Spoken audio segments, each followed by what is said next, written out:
The advent of social media, which of course constitutes what you call the new media, different from the traditional media of television, radio, newspaper, has changed the way we live, the way we think, the way we act. I mean, for those who are in the know, the virtual world is as good and as real as the real world, where you and I can walk, can talk, and do all the stuff that we do. The virtual world, for which the social media or the new media is an integral part of it, also has all the functionalities that we have in the real world. But the deployment of such functionalities is the major concern for the average Nigerian. And what with the fact that in an election year like we have in Edo State, it's of course generating a whole lot of conversation. We saw that in the last general election, how social media, new media, was used to advance the cause of the presidential candidate of Labour Party. We all know all how that went ultimately. But back here, that seems to be taking the front burner. With me here is the president of Network of Civil Society Organization, Comrade Emmanuel Ugbidi, Comrade Engineer Emmanuel Ugbidi. That's always important because people don't get the wrong narratives that when you are a comrade, it means that all you do is we not go agree, we not go agree, or you carry placards. But we need to stress that. But thanks again for coming on the show. Thank you very much, Mr. Sonny Duke, and good morning, Nigerians. Good morning, Edo people. Okay, let's look at the impact of social media in our political conversation using Edo State as a case study. Yeah, I think the very essence and importance of social media cannot be overemphasized. It is of great necessity that we understand that issues are now beginning to move from the conventional ways of engaging the media to the new media, which is the social media. And many a times, take it or leave it, the things you get to see on social media are things that ordinarily you couldn't have gotten anywhere, either by way of individuals who wants to suppress certain news or who wants to suppress certain fact. But in social media, where you have freedom of expression, you see people engaging the core issues the way it is. And many a times you get to get some issues breaking on social media before even the conventional medias get it. And sometimes you get to see leak informations on social media that can be verifiable, or even within the shortest possible time, you see that those things materialize. So, and if you talked about advancing a particular cause, there are some individuals who might not be able to engage the financial war chest, to engage the normal media. But they take advantage of the social media that has no boundaries to push their issues. That does not mean the conventional media is not important or we should jettison their importance. But however, we must also stress the fact that the world is navigating and gravitating towards a technical age, and we must follow suit. So we must begin to look at the things that we see there. We must begin to give some level of importance. Take, for example, people can beam programs live on social media, and all over the world, their friends and families can tune in, and they'll be able to know what is happening. So the importance of social media, even in our political space, there are some candidates, for example, who wants to pass their messages to their electorate. There are some persons who want to pass their message, and they cannot access the conventional media. Through the social media influence, they'll be able to pass their message very wide. Okay. And today you see even international companies engaging their adverts even on social media influencers and space where they have wide audience and followers. So it's very strategic, and it's something that we must give a very good attention. Okay. For most analysts, what is of utmost concern in the use of social media or new media, as some would have it, is the propaganda part of it, the falsehood, the disinformation, the misinformation, which is all over. I mean, I saw a story recently where an online platform published that President Bola Tinubu gifted some PDP leaders. I mean, just giving you an example, gifted some PDP leaders 5 billion naira, either to undermine their participation or their involvement. And I mean, we have such things flying around. What do you make of this propaganda aspect of it? I mean, you've identified the importance, the impact, and the strategic influence of social media on the election, as it were, because it gives that platform for, communication, engagement, and all that. But this part of it, where the negative deployment is in use, propaganda is in force. Let me take you on that. See, the truth is that we need to understand the engagement and the importance of social media as it were. Take, for example, some of these things you see in social media. You might see them as propaganda, but the fact is that whatever you see there, it might not be 100% correct, but there are elements of fact and truth which ordinarily many a times we have seen played out in the near future. Immediately some of these things leak into the social media space.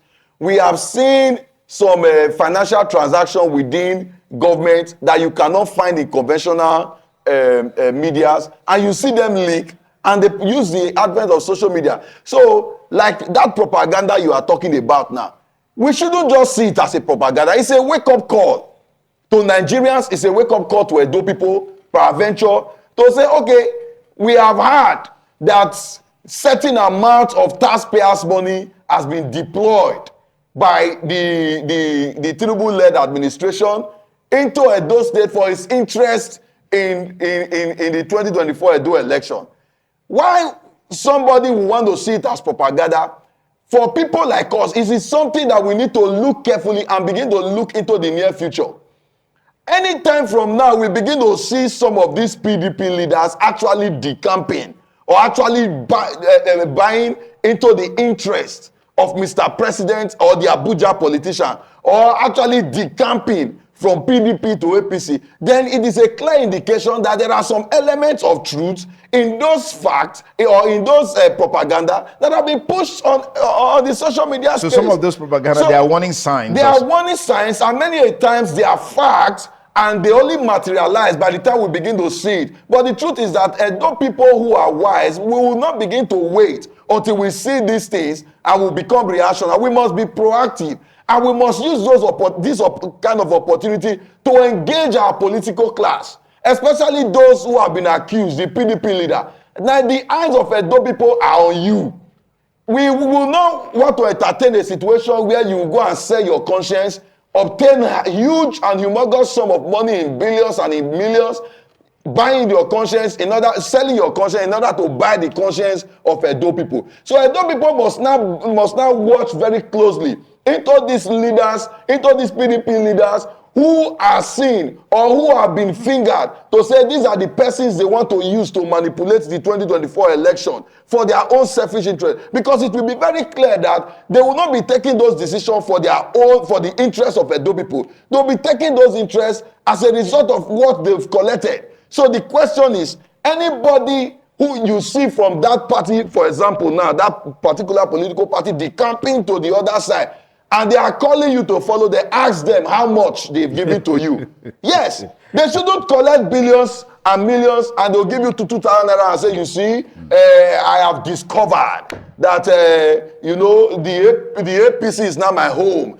Sure, we were the founding father, we are going back or whatsoever, and let's go. Ask them, sir, when did you discover this? How much did they give you? Let's share it 50-50. And if they cannot give you 50-50 of it, Sir, it is our collective responsibility as Edo people to determine our destiny, to take our destiny in our hands, to determine, to estray the political landscape and assess every individual who are vying for this position, assess them on the basis of capacity, competence, integrity, and what it takes to deliver good governance to the people. And that is why you will not be hungry tomorrow for the next 4 years.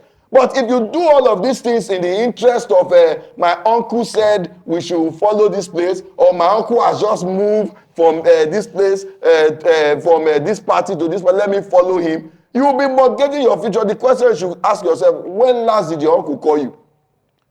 From 3 years ago, maybe after the last election, and now he just collected millions of naira and is decamping.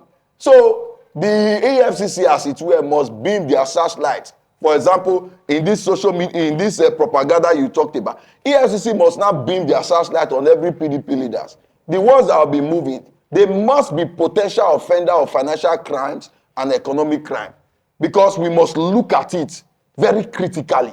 It is, you might call it a propaganda, but there might be element of truth, and that is the same way you also look into every other direction. So it is very key that we take things that we see on social media. We've seen a lot of cases where issues were raised on social media, and Nigerians have to engage it.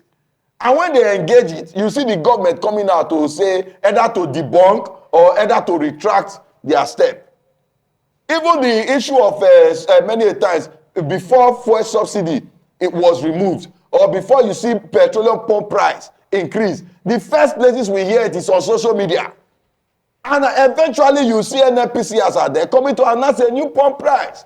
So we cannot overemphasize the importance of social media, the information we get there. Even though we agree that censoring and regulation is key, but we must take very critical look into what we see in those spaces. Now let's talk about the role of the electorate in terms of how they can process things of this nature to influence them to make the best of decision as it relates to the state governorship election. As we move towards the election, many more such things are going to happen. Many of such information are going to be there in the public space.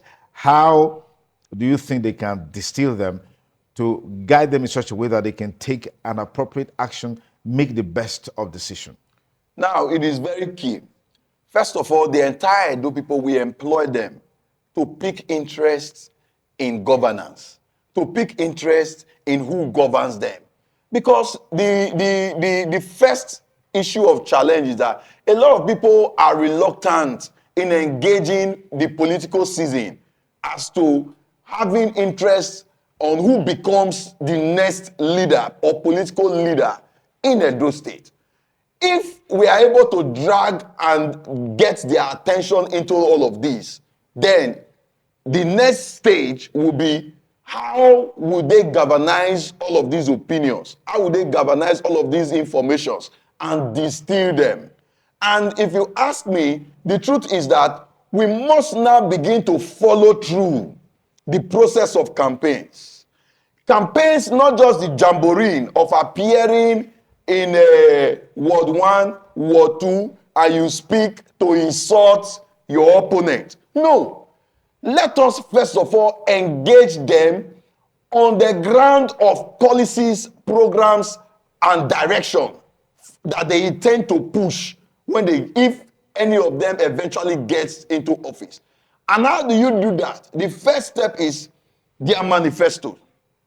In America, for example, what determines who supports you or the support you get, including from the civil society community, there are some civil society whose thematic area are climate change. And when they estray the policy or the policy document of a particular candidate, and they seize the ones that favor climate change or social welfare, they say, okay, this one is in my direction. They don't just support, they also mobilize funds to support such a candidate. So Edo people must look into the manifesto. What are they offering? And it's a clarion call to all the various political parties and candidates who have not brought out their manifesto. let them make it available. The ones that have their manifesto, let them make it accessible to all. Let it be a point of pushing their policy directional statement. Then Edo people will begin to assess and extray them. First, based on their policies and program. Second, based on their antecedents. What have they been able to achieve in the past? What have they been able to do?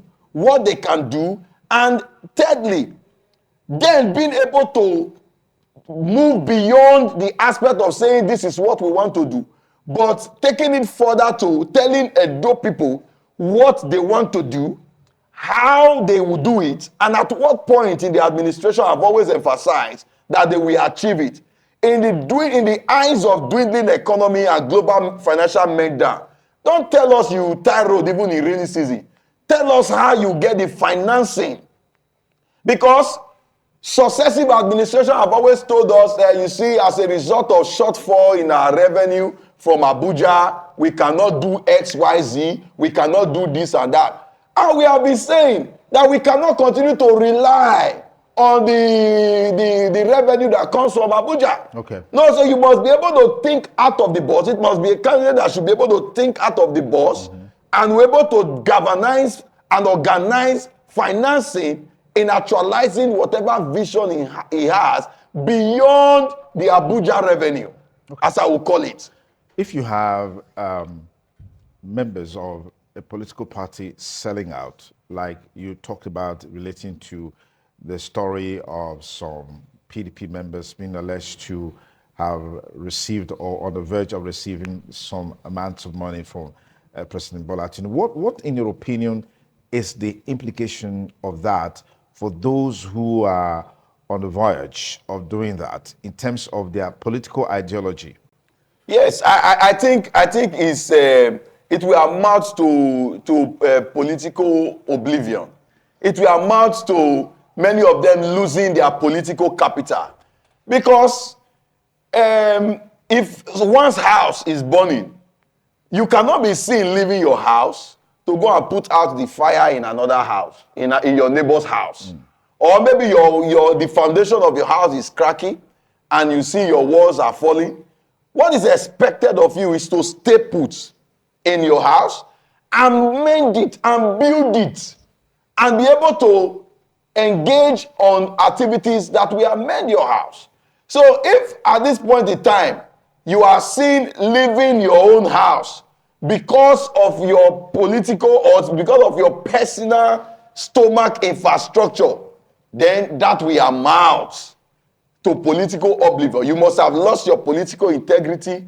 You must have lost your political capital. For those who respect you, because they know that you are not living on the ground of ideology, if there is still any in our political space, then their trust in you is gone. And by extension, that is mortgaging the future and mortgaging the destiny of Edo people.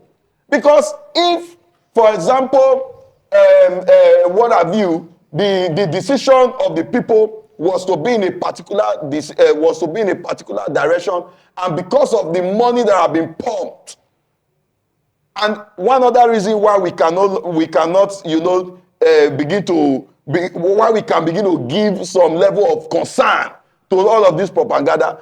There was a social media outburst of video that went viral, where Mr. President was making a statement to some to his party leader and saying, "I will give Edo to you." It is laughable. It is wrong for the person of Mr. President, who is supposed to be the father of everybody. There is no one person that can give Edo to any political party. The governor of Edo State cannot give Edo to his party. Mr. President in Abuja cannot give Edo State to his party. It is Edo people that will choose the leader they want to enthrone. The right to elect a governor in Edo State resides in the electorate, and Mr. President must get it clear. I must retract some of those statements and some of those body language, because this is what politicians ride on to either influence the security agencies and influence even the INEC, and they go to them and they say, Mr. President said. Whereas Mr. President have not said anything. But because of that open statement in social media, that where Mr. President was seen saying, I will give Edo state to you, my APC, telling the APC leader, it is indicting. And it is suggestive that there'll be some level of negative and external influence in the Edo election, or what they call federal mind, to do some certain things that will affect Edo State election. And that is what Edo people must resist. So and that is what we must say no to. Edo State people must decide who leads them. The Senate President or Mr. President or whosoever external politician that are having interest in Edo election should sit in their state. They should go back to their state and engage the politics of their state and make their state better. Look at the federal roads leading to Edo State. Look at some projects. If 5 billion or billions of naira goes into those projects or into our healthcare sector, for example, it will do a lot, rather than using it to buy political leaders to influence decisions of Edo people. All right.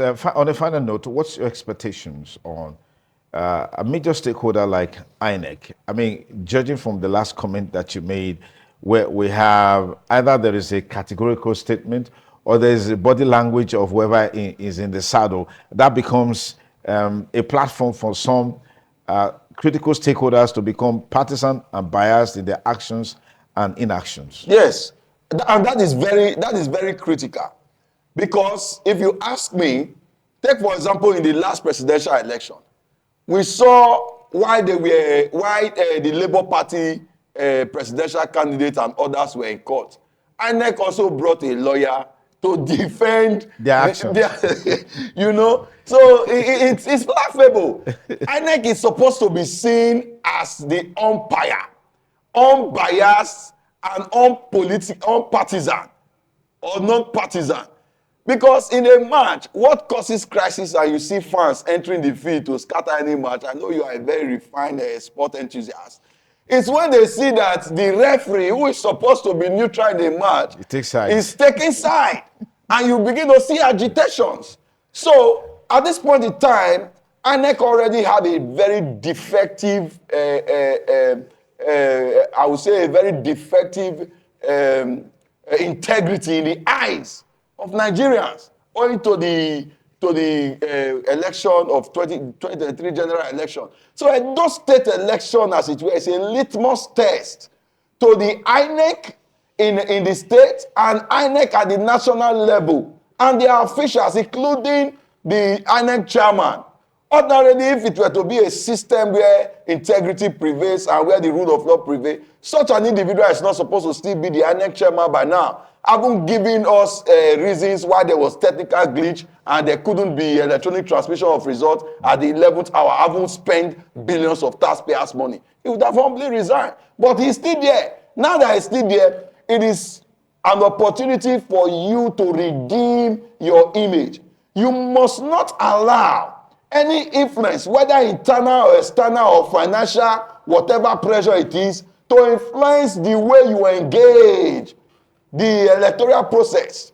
You must conduct an election that is free, fair, and credible, that is transparent to all parties involved, such that even after your election, none of the party will be willing to contest the result at the court, because it will be so clear to them that the process was free and fair. Right. And that is what we encourage them to do. Thank you very much, Comrade Emma Ogbidi, the president of Network of Civil Society Organizations, sharing his thoughts with us on some issues in the build-up to the Edo State governorship election, particularly on the challenge of misinformation, disinformation, social media propaganda, and the need for political parties to allow themselves to be guided by true values of the parties for their participation, and not to allow themselves to be influenced by some of these issues that are on the front burner. And just before we let you go,